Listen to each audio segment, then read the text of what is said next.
अस्सलाम वालेकुम। इसम नकरा की इक़साम। इसम नकरा जो है उसकी कुल 5 इक़साम हैं। इसम आला, इसम सौत, इसम मुसग़्गिर, इसम मुकब्बिर और इसम ज़र्फ़। इसम आला, आला जैसे कि इसके अगर लुग़वी मायने भी अगर हम देखें लुग़त में, तो आला कहते हैं किसी भी किस्म का औज़ार या कोई हथियार।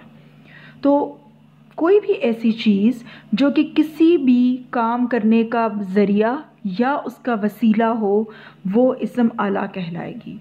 जैसे छलनी, चाकू, झाड़न, हथौड़ा, ये तमाम चीज़ें जो हैं ये किसी न किसी शख्स के लिए कैंची, जैसे दर्जी जो है जब वो काम करता है तो वो कैंची का इस्तेमाल करता है। एक बढ़ई जो है जब वो काम करता है तो वो आरी का इस्तेमाल करता है।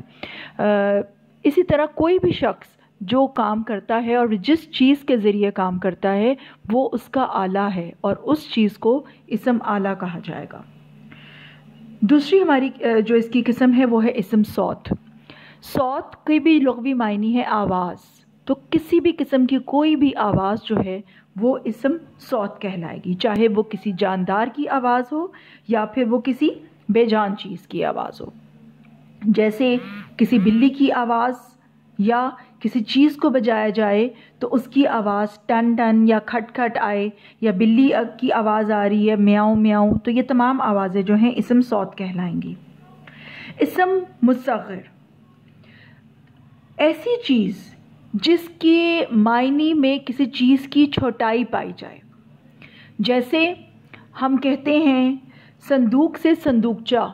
संदूकचा जो है वो एक छोटी चीज़ है संदूक के मुकाबले में। किताब से किताबचा, एक किताब के मुकाबले में जो किताबचा है वो एक छोटा है। फिर हम इसी तरह से देखते हैं कि जैसे थाल से थाली, थाली जो है वो छोटी होती है और थाल जो है वो बड़ा होता है।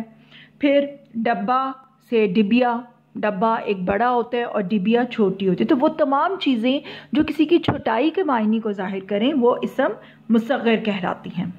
और इसम मुकब्बिर, मुकब्बिर वो जो कि किसी चीज़ की बड़ाई को ज़ाहिर करें। जैसे बात, फिर बात से बतंगड़, बतंगड़ जो है हम कहते हैं ना बात का बतंगड़, बतंगड़ ना बनाओ। जैसे बात एक छोटी सी होती है, बतंगड़ किसी बात को बहुत बड़ा कर देना। पगड़ी से पगड़, पगड़ जो है वो बहुत बड़ी वाली जो होती है जो सर पे रखी जाती है उसको कहा जाता है पगड़, उसको कहते हैं। फिर घड़ियाल एक बड़ी चीज़ है, कालीन एक बड़ी चीज़ है। तो ऐसी तमाम चीज़ें जो कि किसी भी चीज़ में बड़ाई का उनसे रखती हों वो इसम मुकब्बिर कहलाएंगी। सबसे आखिरी किस्म हमारी आएगी इसम नकरा की, इसम ज़र्फ़। इसम ज़र्फ़ जो है उसकी आगे से मज़ीद 2 इक़साम हैं।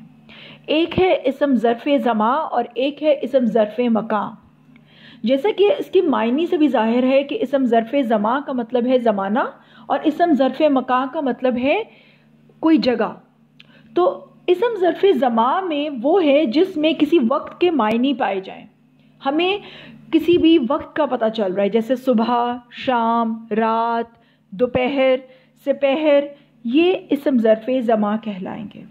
और इसम ज़र्फ़ मकान वो इसम है जिसमें किसी जगह के मायने पाए जाएं। जैसे हम कहेंगे घर, मस्जिद, स्कूल, ये तमाम मैदान, बाग, ये तमाम वो हैं जो कि किसी जगह के मायने दे रहे हैं। तो ये कहा जाएगा इसम ज़र्फ़ मकान। ये पांचों इसम नकरा की इक़साम हैं। उम्मीद है कि इस वजाहत के साथ आपको समझ आ गई होगी। शुक्रिया।